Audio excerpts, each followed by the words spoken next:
സെമിയോട്ടിക്കായുടെ artificial intelligence അടിസ്ഥാനത്തിലുള്ള തെരഞ്ഞെടുപ്പ് വിശകലനത്തിലേക്ക് ഒരിക്കൽ കൂടി ഏവർക്കും ഹൃദ്യമായ സ്വാഗതം. ഇന്ന് നമ്മൾ വിശകലനം ചെയ്യുന്ന മണ്ഡലങ്ങൾ ബാലുശ്ശേരി, ഏലത്തൂർ. ആദ്യമായി തന്നെ നമുക്ക് ബാലുശ്ശേരി നിയമസഭാ മണ്ഡലത്തിൽ നിന്ന് ആരംഭിക്കാം. ബാലുശ്ശേരി നിയമസഭാ മണ്ഡലത്തിലെ LDF സ്ഥാനാർത്ഥി KM സച്ചിൻ ദേവ്, UDF സ്ഥാനാർത്ഥി VT സൂരജ്, BJP സ്ഥാനാർത്ഥി CP സതീശൻ എന്നിവരാണ്. 2021 തെരഞ്ഞെടുപ്പിലേക്ക് ഒരു തിരിഞ്ഞുപോട്ടത്തോടുകൂടി നമുക്ക് ആരംഭിക്കാം. അന്ന് ബാലുശ്ശേരിയിൽ KM സച്ചിൻ ദേവ് വളരെ വ്യക്തമായ ഭൂരിപക്ഷത്തോടുകൂടി ജയിച്ച ഒരു മണ്ഡലമാണ്.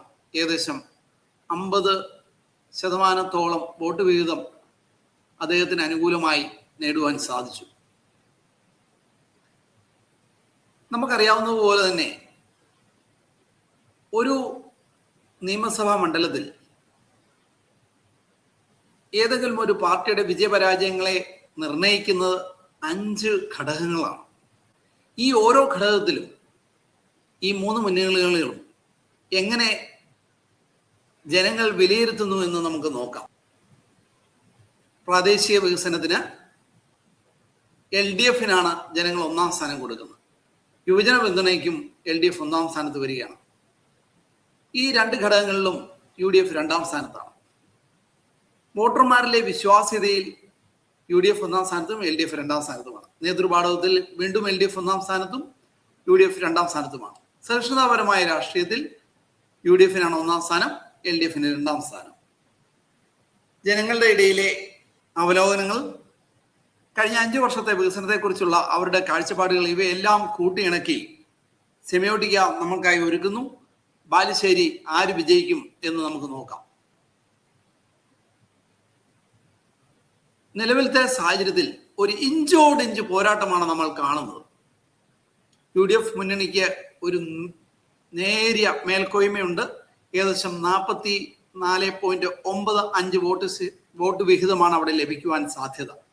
LDF സ്ഥാനാർത്ഥിക്ക് 43.8% വോട്ട് വിഹിതമാണ് ലഭിക്കുവാൻ സാധ്യത.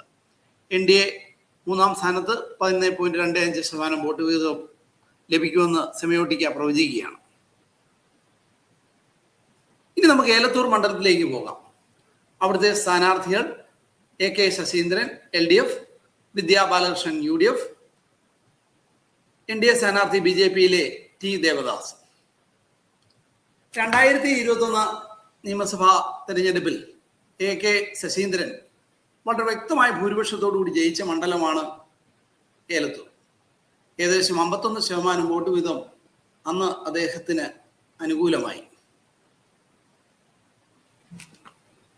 വോട്ടിങ്ങിനെ സ്വാധീനിക്കുന്ന 5 ഘടകങ്ങളിൽ ഓരോ പാർട്ടിയിൽ ഏലത്തൂരിലെ ജനങ്ങൾ എങ്ങനെ വിലയിരുത്തുന്നു എന്ന് നമുക്ക് നോക്കാം. പ്രാദേശിക വികസനത്തിനും യുവജന പിന്തുണയിലും വോട്ടർമാരിലെ വിശ്വാസ്യതയിലും നേതൃപാടവത്തിലും ഇവിടെ 1-ാം സ്ഥാനം LDFനാണ്. ഈ 4 ഘടകങ്ങളിലും UDF ആണ് 2-ാം സ്ഥാനത്ത് വരുന്നത്. സഹിഷ്ണുതാപരമായ രാഷ്ട്രീയത്തിൽ UDF 1-ാം സ്ഥാനത്ത് വരുമ്പോൾ LDF 2-ാം സ്ഥാനം കരസ്ഥമാക്കിയിരിക്കുകയാണ്. ഈ ഘടകങ്ങളിലെല്ലാം NDA 3-ാം സ്ഥാനത്തേക്ക് പിന്തള്ളപ്പെട്ടിരിക്കുകയാണ്. ജനങ്ങളുടെ ഇടയിലെ അവലോകനം, ജനങ്ങളുടെ ഇടയിലെ സംസാരങ്ങൾ, അനുകൂലവും പ്രതികൂലവുമായിട്ട് അവർ വിധിയെഴുതുന്ന ഘടകങ്ങൾ, ഇവയെല്ലാം കൂട്ടിയിണക്കിക്കൊണ്ട് സെമിയോട്ടിക്ക AI നമ്മൾക്ക് വേണ്ടി പ്രവചിക്കുകയാണ്. ഏലത്തൂർ നിയമസഭാ മണ്ഡലം 2026 ആര് ജയിക്കുമെന്ന് നമുക്ക് നോക്കാം.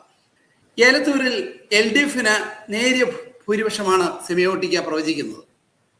ഏകദേശം 43.86% വോട്ട് വിഹിതമാണ് LDFന് അനുകൂലമായി വരുവാൻ പോകുന്നത്. UDFന് 39.51%, NDAക്ക് 16.63%വുമാണ് സെമിയോട്ടിക്ക പ്രവചിക്കുന്നത്. മറ്റൊരു മണ്ഡലവുമായി വീണ്ടും കാണാം. നന്ദി, നമസ്കാരം.